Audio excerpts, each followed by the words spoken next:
Hi friends, welcome to my channel cook and chat. ఈరోజు మనం ఫ్లఫీగా టేస్టీగా ఉండే వెనిలా స్పాంజ్ కేక్ని ఎలా చేయాలో చూద్దాం. ఇది ఓవెన్ లేని వాళ్ళు కూడా ట్రై చేయొచ్చు.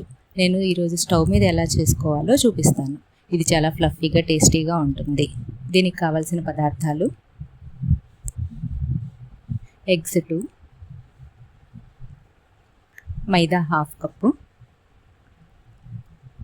Oil 1/4 cup, sugar 1/4 cup, milk powder 2 teaspoons, vanilla essence 1/2 teaspoon, baking powder 1/2 teaspoon. ఇప్పుడు బౌల్లో 2 ఎగ్స్ని పగలగొట్టుకుని వేసుకోవాలి. ఆయిల్ కూడా వేసుకోవాలి.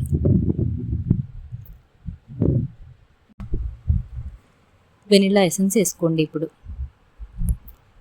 నెక్స్ట్ మనం 1/4 కప్ షుగర్ తీసుకున్నాం కదా, దాన్ని మిక్సీలో వేసి పౌడర్ చేసుకొని అది కూడా వేసి బాగా మిక్స్ చేసుకోవాలి.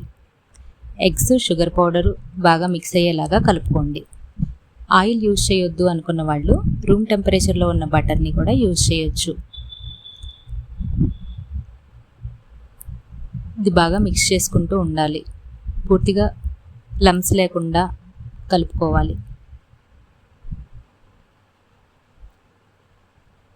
ఇలా పూర్తిగా కలుపుకున్న మిక్చర్లో ఇప్పుడు మనం డ్రై ఇంగ్రీడియంట్స్ మైదా పిండి, మిల్క్ పౌడరు, బేకింగ్ పౌడరు వేసి కలుపుకోవాలి. ఈ డ్రై ఇంగ్రీడియంట్స్, వెట్ ఇంగ్రీడియంట్స్ కలిసిపోయేలాగా కలుపుకోవాలి. బాగా మిక్స్ అవ్వాలి.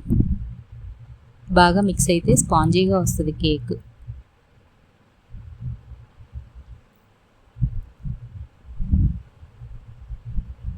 ఇది మిక్స్ చేస్తూ ఉన్నప్పుడే మనం స్టవ్ వెలిగించుకొని కుక్కర్ పెట్టి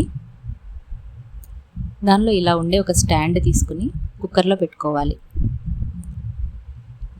కుక్కర్ మీద మూత పెట్టుకుని మనం కుక్కర్ని ఒక 5 మినిట్స్ ప్రీహీట్ చేసుకోవాలి. ఇలా మిక్సర్ బాగా కలిపిన తర్వాత ఒక బౌల్కి ఆయిల్ కానీ బటర్ కానీ రాసుకుని మనం బ్యాటర్ని దానిలో పోసుకోవాలి. మీ దగ్గర రెడీమేడ్ మౌల్డ్స్ ఏమైనా ఉంటే అవి కూడా యూజ్ చేసుకోవచ్చు. ఇలా బ్యాటర్ మొత్తం బౌల్లో పోసుకున్న తర్వాత ఒకసారి ట్యాప్ చేసుకుంటే లోపల ఎయిర్ బబుల్స్ ఏమైనా ఉంటే అవి పోతాయి. ఇప్పుడు ప్రీహీట్ అయిన కుక్కర్లో మనం ఈ బౌల్ని పెట్టుకోవాలి. పూర్తిగా కవర్ చేసి 15 to 20 మినిట్స్ సిమ్లో కుక్ చేసుకోవాలి. మధ్యలో ఒకసారి చెక్ చేసుకోవాలి కేక్ ఉడికిందో లేదో. 15 మినిట్స్ తర్వాత నేను ఓపెన్ చేసి చూస్తే కేక్ ఇలా ఉంది. ఇప్పుడు ఒక టూత్పిక్ని తీసుకుని కేక్లో గుచ్చి కేక్ ఉడికిందో లేదో చూసుకోవాలి. టూత్పిక్ క్లియర్గా వచ్చేస్తే, బ్యాటర్ అంటుకోకుండా క్లియర్గా వచ్చేస్తే కేక్ కుక్ అయినట్టే.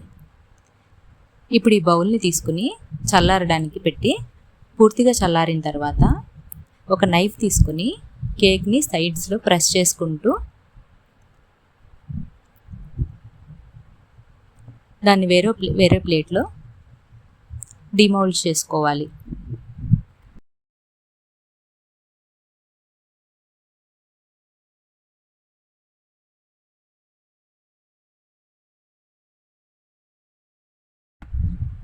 ఇప్పుడు నచ్చిన సైజులో ముక్కలుగా కట్ చేసుకోండి.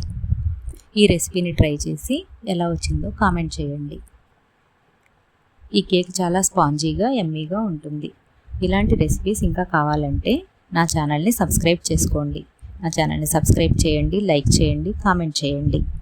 నేను వీడియో పెట్టగానే మీకు నోటిఫికేషన్ రావాలంటే పక్కనే ఉన్న బెల్ ఐకాన్ని క్లిక్ చేయండి. Thank you for your time.